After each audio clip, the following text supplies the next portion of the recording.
Paz do Senhor, irmãos! Hoje nós vamos à nossa última aula de soteriologia. Estaremos estudando sobre a justificação.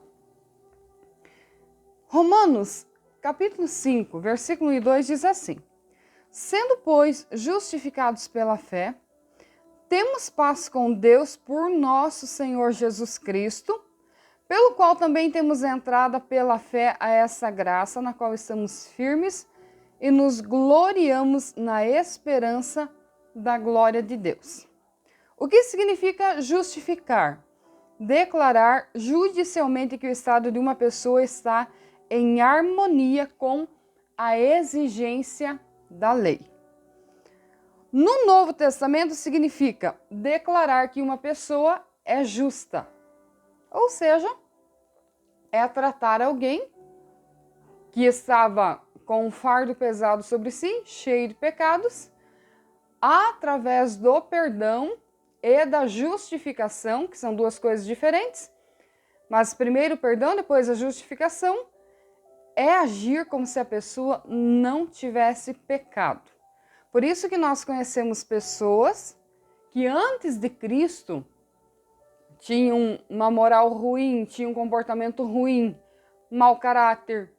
Após conhecer Jesus como Salvador, claro que isso fala de uma entrega real, verdadeira, essa pessoa passou pelo processo de justificação no seu interior e é como se ela nunca tivesse pecado contra Deus. Isso aqui é muito interessante. Olha só, o que é a justificação?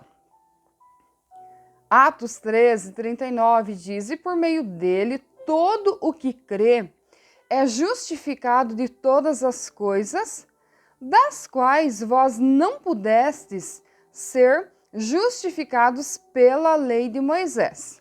Lembrando que a justificação, ela vem através de Cristo.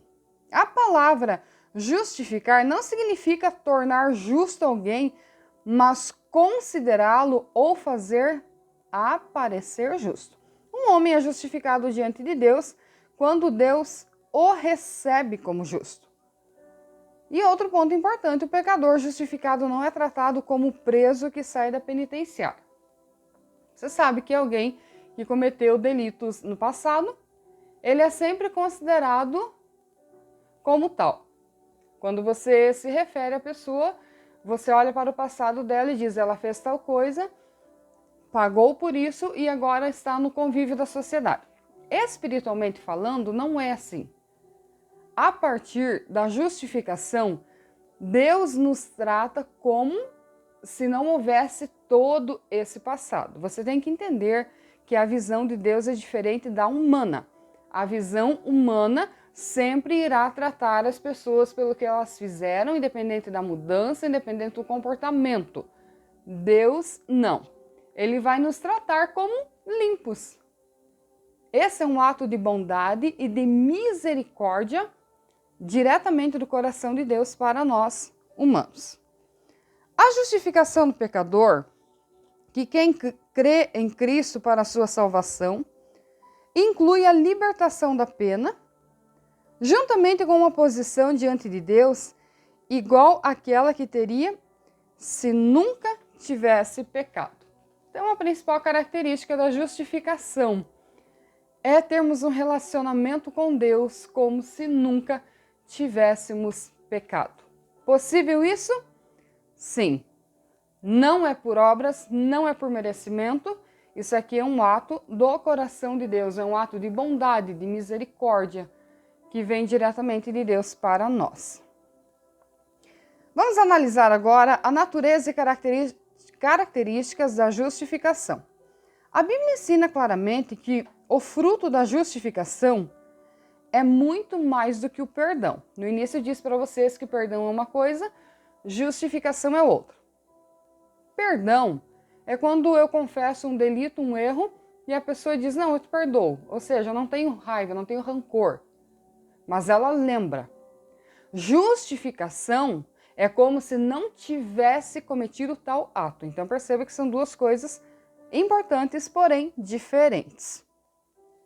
Os que são justificados têm paz com Deus segurança da salvação. Isso está em Romanos, do capítulo 5, do versículo 1 ao 10. Interessante que a justificação, ela traz paz interior. A paz interior, ela é a tranquilidade da alma, a tranquilidade das emoções. Sabe aquelas pessoas que lá dentro delas tem uma serenidade, tranquilidade, produzida pelo Espírito Santo. Tudo isso é consequência de um processo de entrega, de libertação, de restauração, de perdão, de justificação. E o nosso coração, ele não se sente mais culpado. Porque a culpa também é algo interessante. Dentro de certa proporção, ela é boa. Mas quando ela se torna um inconveniente na nossa consciência a todo momento, culpando, a todo momento lembrando o que nós precisamos fazer, precisamos de buscar a Deus para que sejamos perdoados e justificados e encontrar então, sim, essa tranquilidade interior. A justificação remove a culpa do pecado e restaura o pecador ou ao pecador todos os direitos filiais envolvidos em seu estado de filho, incluindo a herança eterna. Importante que dentro dessa parte aqui da justificação, nós podemos até incluir aqui a parábola do filho pródigo. Quando ele retorna para casa, ele não merecia perdão. Vamos combinar, ele não merecia perdão. Mas ele foi perdoado pelo pai. E nós vemos a sequência da justificação quando ele foi restituído ao seu posto e ele foi tratado como se não tivesse pecado. Claro que a atitude do irmão é outra, mas eu estou falando da atitude do pai. A justificação se dá fora do pecador, no tribunal de Deus, e não muda sua vida interior. Embora a sentença lhe seja dada a conhecer na vida interna do homem, e gradativamente afeta todo o seu ser. Eu vou deixar de uma maneira muito simples. Imagine um tribunal, imagine eu ou você como réu, e ali nós temos juiz, ali nós temos promotor, ali nós temos advogado, ali nós temos um júri. A justificação vai fazer com que nós venhamos a entrar com os nossos delitos, mas venhamos a sair desse tribunal sem nada que nos condene. É mais ou menos assim, para que fique bem simples de você compreender. Repito para você, essa é uma obra de Deus. A justificação acontece uma vez por todas, não se repete e nem é um processo. Deus, o Pai, declara justo o pecador e Deus, o Espírito Santo, o santifica. Então, quem nos declara justo? O próprio Deus. Santificação é outra coisa que daí é produzida em nós diariamente, no convívio, na busca por Deus, e isso é produzido em nós pelo Espírito Santo. Aí a Bíblia diz assim: bem-aventurados aqueles cujas maldades são perdoadas e cujos pecados são cobertos. Bem-aventurado o homem a quem o Senhor não imputa o pecado. Claro que dentro disso nós precisamos de lembrar de algo importante chamado entregar o coração para Jesus, conversão e arrependimento dos pecados. Isso aqui é a porta que vai abrir perdão, justificação, restauração, regeneração e todas essas maravilhas de Deus para nós. A justificação pela fé. Ela envolve o fundamento de todas as nossas esperanças, tanto mais que, sendo nós em inimizade com Deus, não pode haver verdadeira paz, nem sólida alegria, quer no tempo presente, quer na eternidade. Paz e alegria, quando você olha para a Bíblia Sagrada em Gálatas, ali nós vemos como fruto do Espírito. Paz, aquela quietude interior, a alegria, aquela motivação produzida em nós pelo Espírito Santo e sendo revelada como fruto, ou seja, exteriorização da nossa comunhão com Deus. Vamos agora à graça, a fonte da justificação. A Bíblia diz assim: porque pela graça sois salvos por meio da fé. Isso não vem de vós, é dom de Deus. Não vem das obras para que ninguém se glorie. Essa graça maravilhosa, manifestada através da pessoa do Senhor Jesus Cristo, trazendo salvação para todos os homens, é a fonte divina e inesgotável de justificação para todos os homens. Então vamos lá. Pela graça sois salvos. Qual é a definição de graça? Favor imerecido.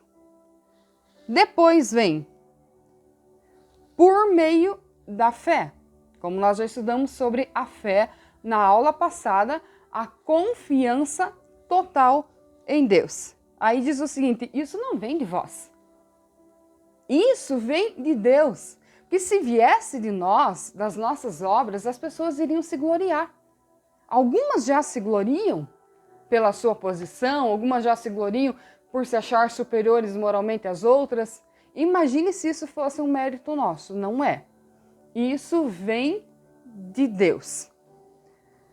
Graça significa favor ou disposição bondosa da parte de Deus. O que Deus concede, concede-o como favor. Nunca podemos recompensá-lo ou pagar-lhe. Eu vou pagar Deus pela salvação? Não tem como. Eu vou recompensar Deus? Não tem como. Na verdade, tudo que você faz é por você mesmo. Pare para pensar. A minha fidelidade ou infidelidade interfere em Deus? Não. Deus é Deus, continuará sendo de geração em geração, de eternidade em eternidade.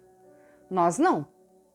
Nós fazemos parte de uma geração, fazemos parte de uma partícula do universo. Se eu for fiel, estarei fazendo bem para mim. Se eu for infiel, estarei fazendo mal para mim.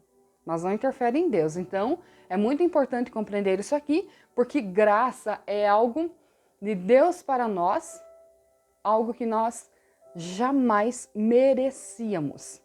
Temos posições, temos hierarquia, temos trabalho, temos dons, vocação, talento, mas nada é por merecimento. A salvação é sempre apresentada como uma dádiva, ou seja, como um presente. Um favor não merecido, impossível de ser recompensado, em um benefício legítimo de Deus. Isso está em Romanos 6:23. O serviço cristão, portanto, não é pagamento pela graça de Deus, é apenas o meio pelo qual o crente aproveita para expressar sua devoção e amor a Deus. Quando nós trabalhamos no reino de Deus, a primeira atitude nossa, o primeiro requisito tem que ser amor. Ah, porque haverá ataques, porque haverá problemas? Sim. Mas se a minha motivação for o amor, eu vou permanecer com o meu trabalho, que irá ajudar as pessoas, irá tornar o nome de Deus conhecido e irá trazer muitos benefícios para o meu coração e para a minha alma. Graça não é tratar a pessoa como ela merece, nem tratá-la melhor do que ela merece. É tratá-la graciosamente, sem a mínima referência de méritos. Graça é amor infinito, expressando-se em bondade infinita. Nós merecíamos a morte de Cristo na cruz? Claro que não. Existe um povo superior ao outro? Não. O povo ao qual Deus escolheu para se revelar, o povo judeu, esse povo é superior aos outros povos? Não. Mas é o povo que Deus escolheu para se revelar. Respeitamos por isso. A igreja é superior às outras pessoas? Não. Mas ela tem uma missão maravilhosa e importantíssima, que é sim levar Jesus para todos os pecadores. Lembrando que nós também somos pecadores. Justificados, claro, mas também somos pecadores. A graça de Deus aos pecadores revela-se no fato de que Ele mesmo, pela expiação, ou seja, pelo sacrifício de Cristo, pagou toda a pena do pecado. A pena do pecado, ela foi paga na cruz por Jesus Cristo. Quando Jesus morreu na cruz, Ele retirou de nós a pena. Então perceba, eu e você teríamos que pagar pela salvação. Por isso que nós dizemos hoje que a salvação é de graça, porque Jesus levou sobre si os nossos pecados, enfermidades e assim por diante. A graça de Deus aos pecadores revela-se no fato de que Ele mesmo, pela expiação de Cristo, pagou toda a pena. Os pecadores são perdoados, não porque Deus seja gracioso para desculpar os pecados deles, mas porque existe redenção mediante o sangue de Cristo. Entenda que o sacrifício vicário, o sacrifício de Jesus na cruz, a sua morte expiatória, ela é a porta que se abriu para a nossa restauração e redenção, remissão dos nossos pecados. Vamos analisar agora a justificação como provisão divina. Para o homem caído, escravo e prisioneiro do pecado, sem meios de salvação, diz que a redenção do homem é caríssima, mas Deus, na sua infinita misericórdia, fez uma provisão de salvação através da justificação pela fé na obra redentora do Filho, que pagou por nós o preço que não poderíamos pagar na cruz do Calvário. A justificação pela fé é a verdade fundamental da provisão divina para a salvação dos pecadores, culpados e perdidos. A justificação é a resposta divina ao problema da culpa. Nós temos a culpa individual e a culpa coletiva. Claro que o pecado ele começou com Adão e Eva. O pecado original começou com a queda. A partir dali, todos nós carregamos a semente do pecado, nos tornamos culpáveis diante de Deus. Então, é preciso sim entregar o coração para Jesus Cristo, para que seja então perdoado, justificado e removido a culpa. A justiça inclui a libertação do crente em relação à ira divina e também a sua aceitação como justo aos olhos de Deus. Quando a Bíblia usa o termo ira de Deus, não quer dizer que Deus se ira como nós, os humanos. Aqui é uma figura de linguagem para falar da sua justiça e quando Deus irá agir entre os humanos, trazendo justiça entre os humanos. Quando justifica o pecador que confia na graça salvadora de Jesus Cristo, toda a evidência do seu pecado e culpa é completamente apagada. Vamos ver o que diz Jeremias 50:20. Naqueles dias e naquele tempo, diz o Senhor, buscar-se-á toda a iniquidade de Israel e já não haverá. Os pecados de Judá, mas não se acharão, porque perdoarei aos remanescentes que eu deixar. Ou seja, todo ser humano precisa de perdão. Eu percebo que muitas pessoas têm dificuldade de compreender por que aceitar Jesus. Quem é Jesus? O plano da salvação existe? Ele é real?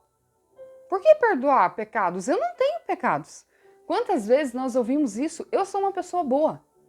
Na verdade, todos nós temos pecados. Do princípio do mundo ao fim do mundo, todo ser humano pecou.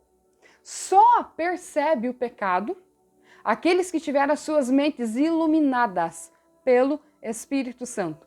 Caso contrário, não conseguirão perceber os seus próprios pecados. Hebreus 10, o 16 e 17, em se tratando de perdão, diz assim: também de nenhum modo me lembrarei dos seus pecados e das suas iniquidades para sempre. Então aqui está a justificação de Deus. Quando alguém erra conosco, às vezes a gente perdoa e às vezes não. E na primeira fraqueza é possível lançar em rosto. Imagina se Deus lançasse em rosto os nossos pecados cada vez que nós errássemos com Ele. Seria algo tenebroso. Porque uns pecam mais, outros pecam menos, mas todos pecaram. E Deus não faz isso com a humanidade. Uma vez justificado, estaremos em paz com Deus. Sendo assim, Deus não vê os crentes como pecadores perdoados, mas sim como aqueles que nunca pecaram. Olha que lindo! Como eu já falei, Deus não olha para nós como alguém com um currículo tenebroso, mas Deus olha para nós com um currículo limpo, porque Ele mesmo fez isso por nós. A justificação é baseada na justiça de Cristo. Como pode Deus tratar o pecador como pessoa justa? Resposta: Deus lhe provê a justiça. Ou seja, Ele nos perdoou e Ele mesmo proveu a justiça para nos tornar limpos. Mas será que isso é apenas conceder o título de bom e justo a quem não merece? O Senhor Jesus conquistou o título para o pecador, o qual é declarado justo por meio da redenção que há em Cristo Jesus. No nome de Jesus há autoridade, onde os espíritos se sujeitam e obedecem. O sangue de Jesus representa o quê? Redenção, perdão, restauração, regeneração. Redenção significa completa libertação pelo preço pago. Remir, redimir. Tem que pagar para que isso aconteça. E Jesus pagou, não fazendo um sacrifício, como acontecia no Antigo Testamento, mas ele se tornou o sacrifício. Assim, como um corpo necessita de roupa, a alma necessita de caráter. Bem, após a redenção, nós vamos entrar num processo agora de purificação, libertação, santificação. Um conselho: independente do teu tempo de fé, de crença, você precisa orar pela libertação pessoal. Algumas pessoas pensam que libertação é só de possessão espiritual. Tem muitas coisas dentro de nós que estão nos oprimindo, que estão prendendo a nossa mente, que estão deixando os nossos sentimentos, emoções e pensamentos enclausurados. Peça libertação para o Senhor e você vai compreender que esse é um ato glorioso da parte de Deus e que o tornará livre interiormente. Assim como é necessário apresentar-se decentemente vestido em público, também é necessário que o homem se vista da roupa de um caráter perfeitamente justo para apresentar-se diante de Deus. A roupa, ela fala da nossa posição. Quando você pega a Bíblia e você olha, quando você pega a história, a roupa ela demonstra a posição que você tinha na sociedade. Hoje em dia nós temos uma sociedade mista e nós temos todo tipo de vestimenta. Mas pegando a história, quem se vestia com linho? Quem se vestia com púrpura? Então você percebe que quem usava púrpura era o rei. Quem usava uma roupa bonita, toda estampada, eram as majestades, eram os reis, eram os ricos. Os pobres tinham um tipo de vestimenta. A história é a mesma coisa. Então, o que nós entendemos aqui? Biblicamente, nós temos uma simbologia, uma tipologia. O ser humano sem Deus, ele está nu espiritualmente. Quando ele aceita Jesus como Salvador, ele é vestido e as suas obras puras fazem com que essa roupa se transforme ou permaneça limpa. Você já deve ter ouvido na igreja alguém dizendo assim, que com as vestes sujas, com as vestes impuras, nós não poderemos ver a Deus. Essa expressão está correta. Porque vestimenta suja significa pecado, manchado, sujo pelo pecado. Vestimenta limpa simboliza, sim, a pureza das ações. Vamos agora. As vestes do pecador estão sujas e rasgadas. Zacarias 3, 1 ao 4. Se o pecador se vestisse com a sua própria bondade e seus próprios méritos, alegando que suas obras são boas, elas seriam consideradas trapo imundo. O que é trapo? O que nós jogamos no lixo, o que não serve para nada. Vamos agora à adoção. Porque não recebestes o espírito de escravidão para outra vez estardes em temor, mas recebeste o espírito de adoção. A adoção é o ato divino que integra os que creem em Jesus Cristo à família de Deus, como membros adultos. Em contraste, o novo nascimento enfatiza a ideia de entrar para a família de Deus como uma criança que precisa ser nutrida para crescer. João 1 e 12. Mas a adoção ensina a ideia de maturidade e recebimento de todos os privilégios por pertencer à família de Deus. Quando a Bíblia diz que nós somos cordeiros, significa o seguinte: Deus tem um herdeiro legítimo, que nós o conhecemos como Jesus Cristo, e nós, quando aceitamos Jesus como Salvador, nos tornamos co-herdeiros, ou seja, herdaremos juntos.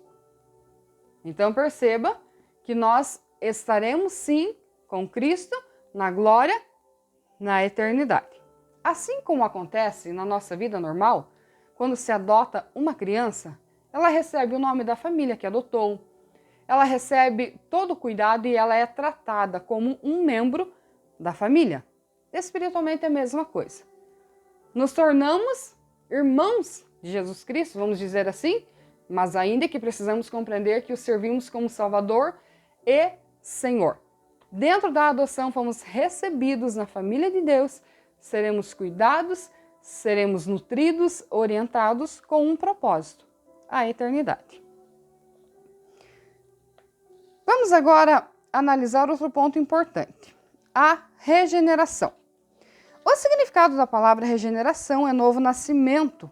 A ideia de ser nascido do alto ocorre no original grego, em João 3 e 13, também inclui a ideia de nascer de novo. É a ação de Deus que dá nova vida aos que creem. Regeneração é o nascimento espiritual ou novo nascimento gerado de semente incorruptível. O que é regenerar? Quando o ser humano pecou contra Deus, o seu espírito, alma e corpo foram atingidos pelo pecado. Espiritualmente, as pessoas morreram. Emocionalmente, as pessoas sofrem todo tipo de perturbação, de dor, de sofrimento.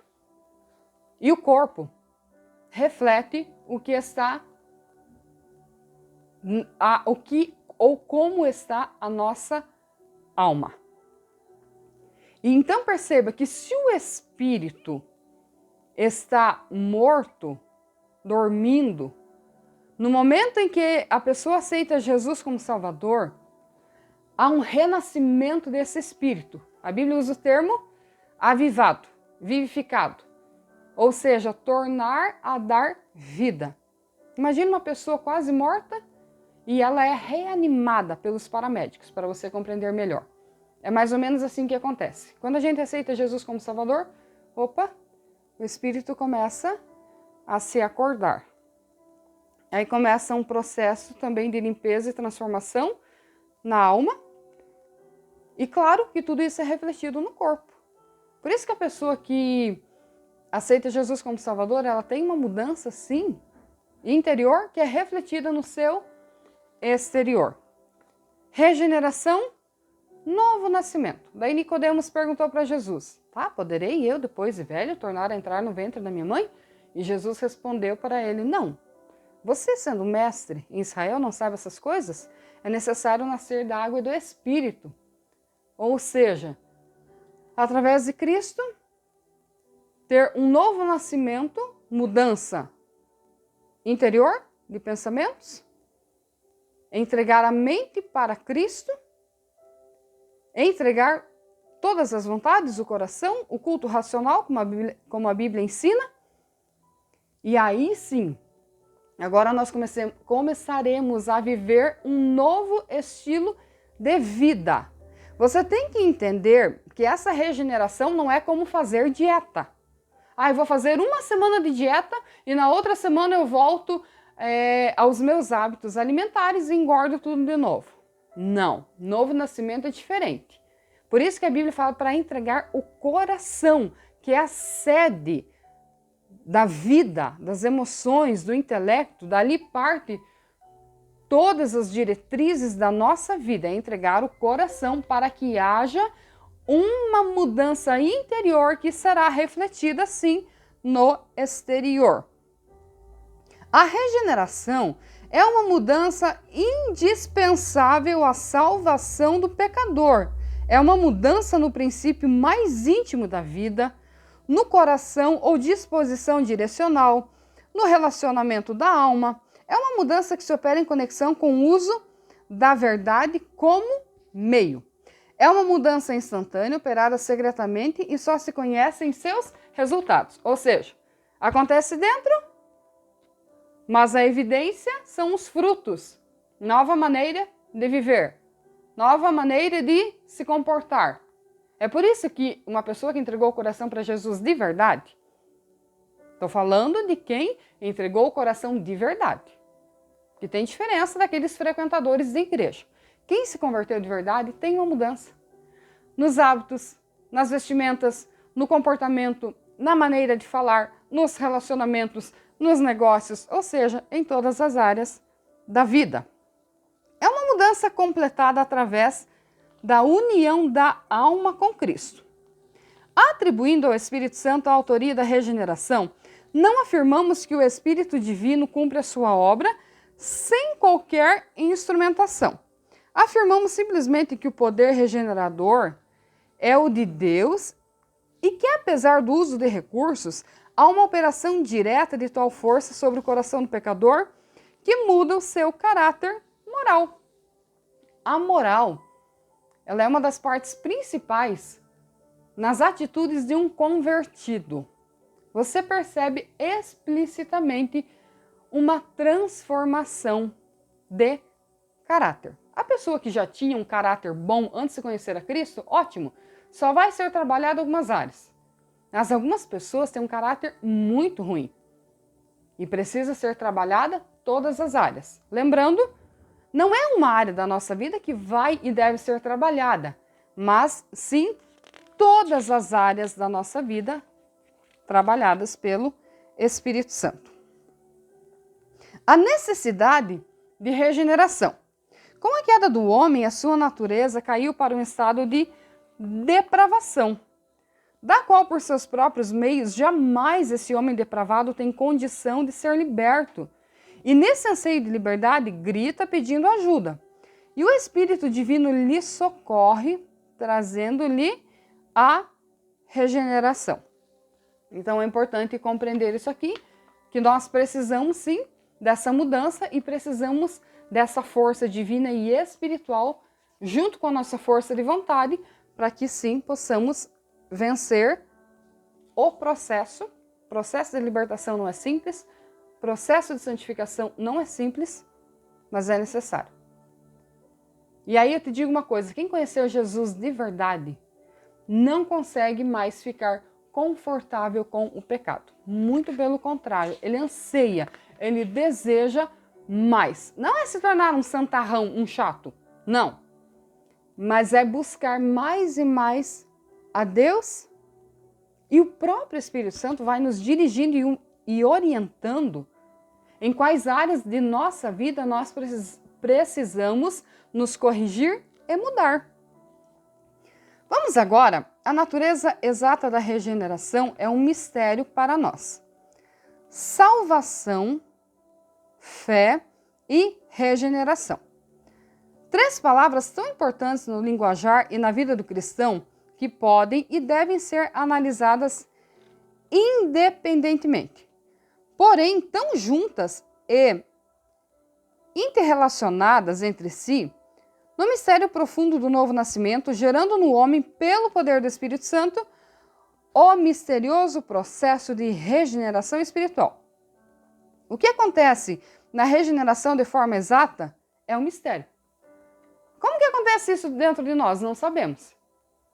Só exteriorizamos, mas entendemos, sim, que é produzida em nós pelo Espírito Santo. Agora aqui tem um detalhe. O Espírito Santo entra no coração de quem permite. Para você que já teve experiência nessa área, você vai compreender exatamente o que eu irei falar. O Espírito Santo nos mostra algumas coisas que nós precisamos mudar. Sim ou não? Sim, ele mostra. Mas ele não interfere na decisão de mudar, porque a decisão de mudar compete somente a mim. Eu irei mudar, amadurecer e crescer se eu quiser e se eu permitir que o Senhor trabalhe na minha vida. Eu poderei também bloquear o processo se eu não quiser continuar a crescer. Porque o crescimento e a maturidade espiritual dói. Vem contra as nossas vontades, contra o nosso ego, o nosso orgulho, a nossa vaidade. Então vai nos ferir de alguma maneira. Mas permita que o Espírito Santo entre na tua vida. Deixa ele te guiar. O crescimento será maravilhoso. E o resultado ainda melhor. Vamos à frente. A mudança se tornará evidente com o passar do tempo em padrões de comportamento e desejos agradáveis a Deus. Normalmente os resultados podem ser vistos de imediato, confiança sincera em Cristo no tocante à salvação, garantia de que seus pecados foram perdoados, desejo de ler a Bíblia e orar, prazer em adorar, desejo de estar com outros cristãos, sincero desejo de ser obediente à palavra de Deus e a vontade de falar de Cristo aos outros. Aqui são algumas evidências. Você conhece aquele novo convertido que aceitou Jesus como Salvador? Ele quer conhecer, ele quer ler, ele quer buscar, ele quer orar. Isso é ótimo, isso é maravilhoso. Ele fala de Jesus, às vezes é até inconveniente, nem sabe falar, nem sabe pregar, às vezes ofende as pessoas. Por quê? Porque ele quer que todo mundo sinta o que ele sentiu. Ele quer que todos tenham a experiência que ele teve, de paz, de alegria. Isso é a evidência de alguém que aceitou Jesus como Salvador e está naquela empolgação. O que nós precisamos cuidar? Claro que nós iremos amadurecer, mas nós não devemos de perder o que muitos crentes chamam de primeiro amor. Nós não devemos de perder isso dentro de nós, porque isso é fantástico. Toda essa alegria, essa motivação para estar na igreja, para estar com os irmãos, para estar orando, para estar aprendendo, tudo isso precisa ser preservado dentro de nós, já que é um ato glorioso de Deus que está acontecendo no nosso interior. Vamos agora. A regeneração é a concessão da vida de Cristo ao novo convertido. O Senhor Jesus disse a Nicodemos: necessário vos é nascer de novo. A conversão consiste em voltar-se do pecado para Deus. Você está andando na via de pecado e Deus está na outra. Então você vai mudar de direção e vai entrar na outra. Caminhar com Deus é totalmente diferente de caminhar por vontade própria. Pecado fala de cumprir os desejos carnais, quais a Bíblia chama de concupiscência, que significa desejo desenfreado. Ou seja, é eu fazer tudo que eu tenho vontade para suprir a minha necessidade carnal. Andar com Deus é diferente. É suprimir a necessidade carnal para andar na direção de Deus. Aí a vontade de Deus, ela é diferente da nossa. Tudo aquilo que eu entendi, que eu cria como certo, muitas vezes cai por terra e eu passo agora a compreender as coisas na visão de Deus. Por quê? Porque o objetivo dele, de Deus, não é nos tornar santos para nada. É nos tornar aptos para a salvação eterna. Terminando essa vida, nós entramos em outro nível. E aí, o que nós fizemos, as obras irão conosco. E muitos irão para a salvação eterna e outros para a perdição eterna, simples assim. A regeneração e o Espírito Santo. O novo nascimento é uma obra poderosa do Espírito Santo na vida do homem, ou seja, nascer da água e do Espírito. O que é nascido da carne é carne. O que é nascido do Espírito é do Espírito. O que significa esse termo andar na carne, ser nascido da carne? Quem nasceu da carne, aqui falando do pecado, das concupiscências, ele só faz o que o pecado dita dentro de si. Quem nasceu do Espírito é diferente. Ele começa a ter discernimento e entendimento da voz e da vontade de Deus e irá cumpri-la no seu dia a dia. Vamos agora à santificação. A palavra santificação significa ser separado, consagrado, consagração, purificação. Ou seja, eu vou me santificar para Deus. Significa o quê? Que eu terei uma vida normal na terra, mas eu irei separar-me interiormente para Deus. Aí eu vou analisar na Bíblia o que Deus gosta, eu irei fazer o que Ele gosta. O que Deus reprova, eu irei evitar o que Deus reprova. O que Deus ama, eu irei amar o que Ele ama. O que Deus não suporta, eu irei tirar da minha vida. Santificação é esse processo.